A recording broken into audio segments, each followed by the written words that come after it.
Jan Suraaj party के अध्यक्ष प्रशांत किशोर हाल ही में सीएम नीतीश कुमार और भारतीय जनता पार्टी पे बहुत बड़ा हमला बोला है।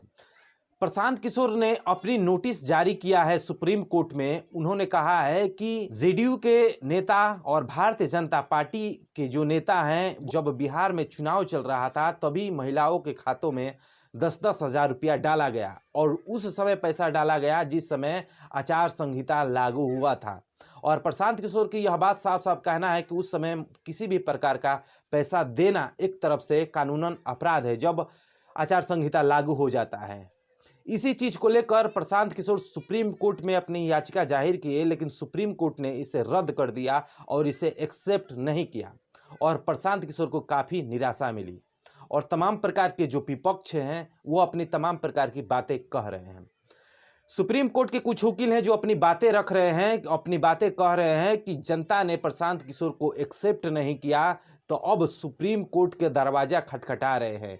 वहीं सुप्रीम कोर्ट के कुछ वकील हैं जो अपनी बातें रख रहे हैं कि आप जो है हाई कोर्ट में इस याचिका को लेकर जाइए, सुप्रीम कोर्ट नहीं सुन रहा है। तो आपको बता दिया जाए कि जिस प्रकार से बिहार विधानसभा का चुनाव रहा और प्रशांत किशोर जनसुराज का एक भी सीट नहीं निकला, वो प्रशांत किशोर जो बड़े बड़े हस्ती को, प्रधानमंत्री से लेकर अरविंद केजरीवाल तक, ममता बनर्जी तक, बड़े बड़े हस्तियों को तख्ते पर बैठाया, वहीं प्रशांत किशोर जब अपने बल पे चुनाव लड़ते हैं बिहार में तो उनको करारी हार मिलती है और एक भी सीट नहीं निकलता है प्रशांत किशोर का।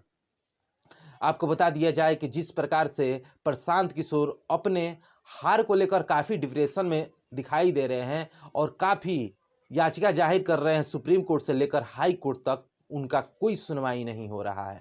आपको बता दिया जाए कि मैं दावे के साथ यह बात कह सकता हूं कि जिस प्रकार से प्रशांत किशोर अपनी याचिका सुप्रीम कोर्ट में जाहिर किए और अब हाई कोर्ट में जाने की बात कर रहे हैं, कहीं ना कहीं अब हाई कोर्ट से भी प्रशांत किशोर को इस याचिका को खारिज कर दिया जाएगा। जिस प्रकार से प्रशांत किशोर अपनी बातें रख रहे हैं, क्योंकि जिस प्रकार से बिहार में भारतीय जनता पार्टी और जेडीयू की सरकार है, तो आप बात समझ ही पा रहे होंगे कि किस प्रकार से चल रही है।